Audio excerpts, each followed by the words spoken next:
Olá, pessoal! Sejam vocês todos muito bem-vindos para mais uma videoaula do nosso curso preparatório para o Enem. O tema da nossa videoaula de hoje é a Alta Idade Média, parte 1. Sejam bem-vindos!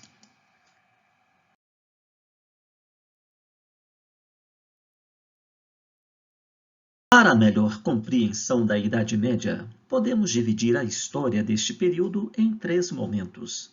Primeiramente, a Alta Idade Média, momento caracterizado pela gênese do sistema feudal. Destaca-se neste momento as sucessivas invasões empreendidas pelos bárbaros germânicos, pelos árabes do Oriente e pelos vikings da Escandinávia, responsáveis pela ruralização do mundo medieval e a afirmação das relações servis de produção. Posteriormente, a Idade Média Central, momento caracterizado pela expansão do sistema feudal, favorecido pelo revigoramento das atividades mercantis e pelo renascimento da vida urbana. Destaca-se neste momento a deflagração das cruzadas e o surgimento da classe burguesa. Por fim, a Baixa Idade Média, momento caracterizado pela crise do sistema feudal, resultante de um conjunto de fatores, como distúrbios climáticos, fome, peste bubônica, revoltas sociais, guerras, que contribuíram para o emperramento das forças produtivas do continente europeu.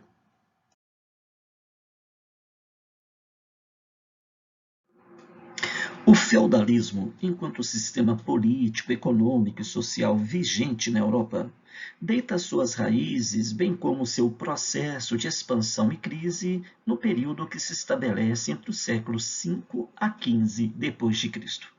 Podemos afirmar que o período medieval se origina a partir da crise do modo de produção escravista, vivida pelo último grande império da antiguidade, o Império Romano, a partir do século III d.C.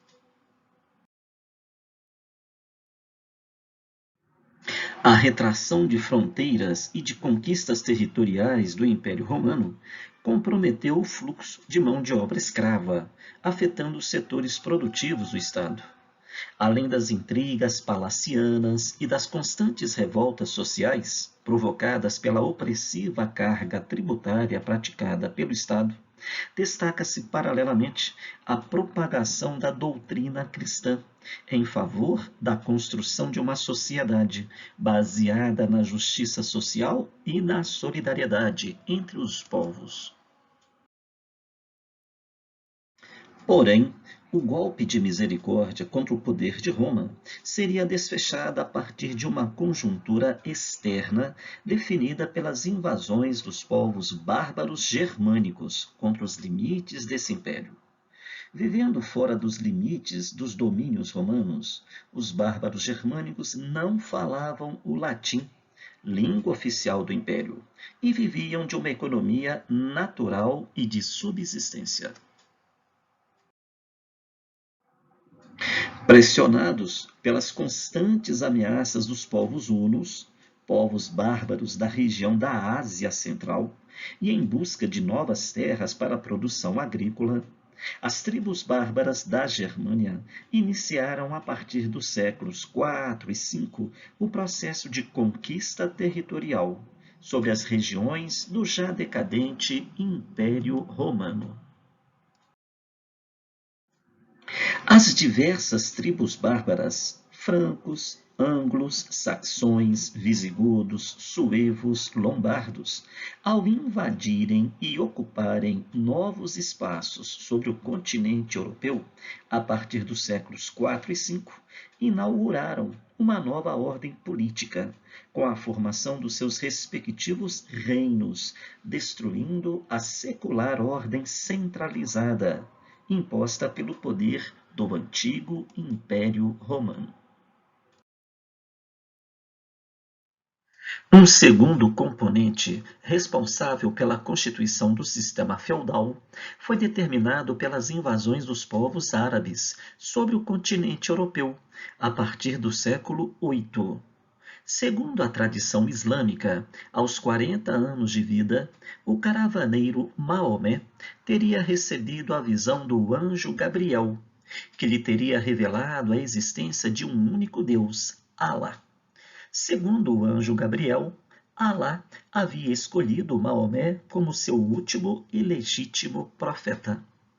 A partir dessa e de outras revelações, Maomé passou a pregar a crença monoteísta em Alá, fundamentando os pilares dessa nova crença em uma obra chamada Alcorão.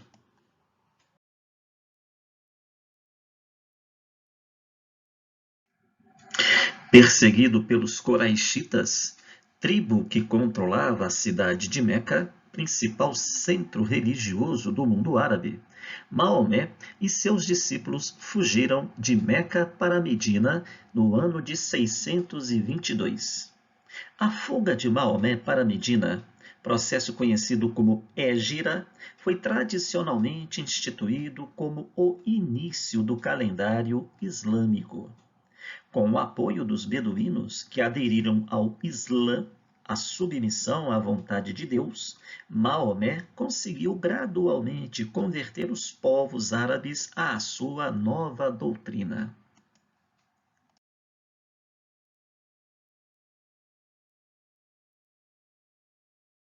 No ano de 630, com o apoio dos grupos árabes beduínos convertidos ao Islã, Maomé promoveu o ataque à cidade de Meca, derrotando os Coraixitas, guardiães da Caaba, templo sagrado do mundo árabe. Posteriormente, invadiu o templo religioso com seus seguidores e destruiu todos os ídolos. Em 632, após promover a unificação política dos povos árabes em torno do Islã, Maomé faleceu aos 62 anos. Seus seguidores passaram a ser chamados de muçulmanos, aqueles que se converteram a Alá. Os califas sucessores de Maomé, o fundador da religião islâmica, empreenderam, em nome da conversão dos povos ditos infiéis, uma audaciosa política expansionista, responsável pela ampliação do domínio territorial dos árabes sobre regiões do Oriente, norte da África e inclusive sobre a Península Ibérica. O resultado prático dessa política expansionista para os povos europeus foi a diminuição do comércio marítimo, em razão do bloqueio do litoral do Mar Mediterrâneo, pela expansão dos povos árabes. As invasões árabes, além de promoverem o declínio do comércio marítimo na bacia do Mar Mediterrâneo, ampliaram a instabilidade política vivida na Europa e reforçaram, como fundamento econômico daquela sociedade, o desenvolvimento das práticas agrícolas. Em relação à produção cultural do mundo árabe, vale lembrar que ela foi marcada por importantes referências. Entre elas, a mais importante definiu-se no campo religioso, a partir da pregação da fé islâmica. O islamismo é uma religião que fundamentalmente se sustenta a partir de 5 pilares. O primeiro deles é a Shahada, uma declaração ou profissão de fé definida pela frase: "Não há outra divindade que não Alá", e Maomé é o seu legítimo profeta. O segundo pilar do islamismo é a oração, feita 5 vezes ao dia. O terceiro pilar é a obrigação de dar esmola, ou zakat, um tipo de imposto de solidariedade destinado aos pobres.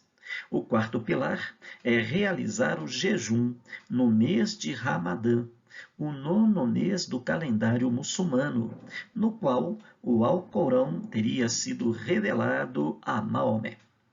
O quinto e último pilar é a peregrinação a Meca, que deve ser feita pelo menos uma vez na vida por todo islâmico saudável e que tenha recursos para fazê-la. A religião islâmica, em comum com o cristianismo e o judaísmo, prega a crença no paraíso, no juízo final, na imortalidade da alma. Prega também a descendência em relação ao patriarca hebraico Abraão, além da existência de anjos.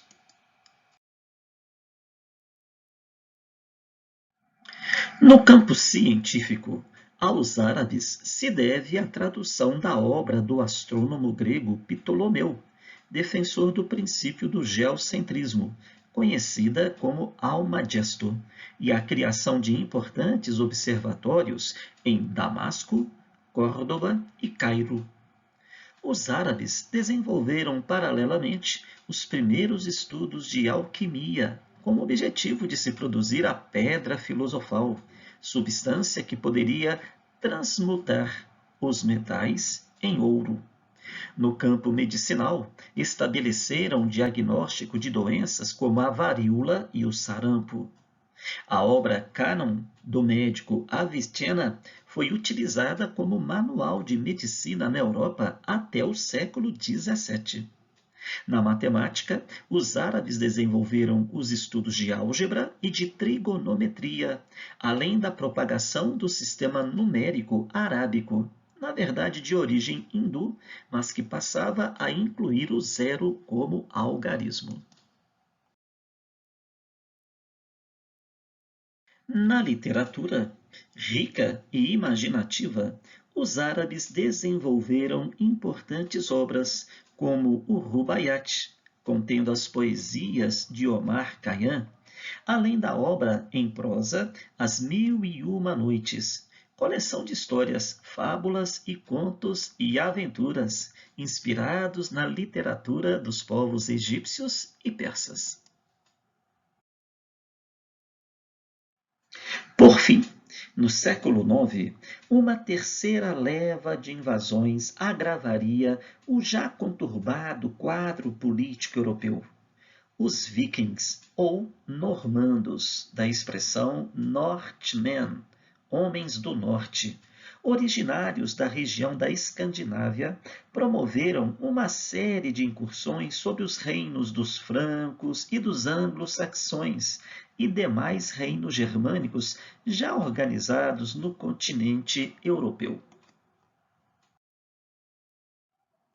Sobretudo, o saque e a pilhagem praticados pelos povos vikings fizeram com que se aprofundasse na Europa o clima de pânico e de instabilidade reinante em toda a sociedade, contribuindo dessa forma para a construção política da ordem feudal.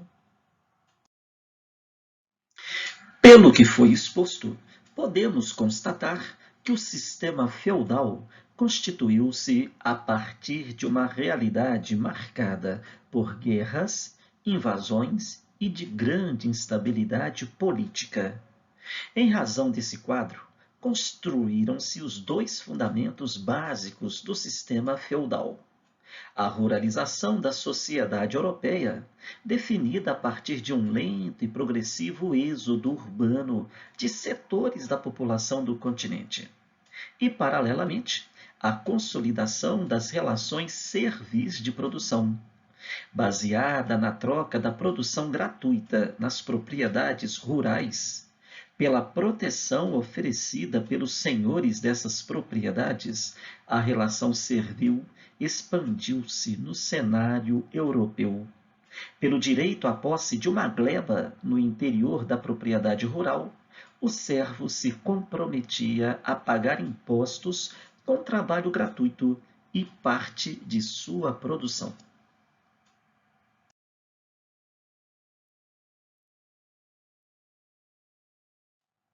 Bom, pessoal, encerramos dessa forma as nossas primeiras considerações sobre a Alta Idade Média, parte 1.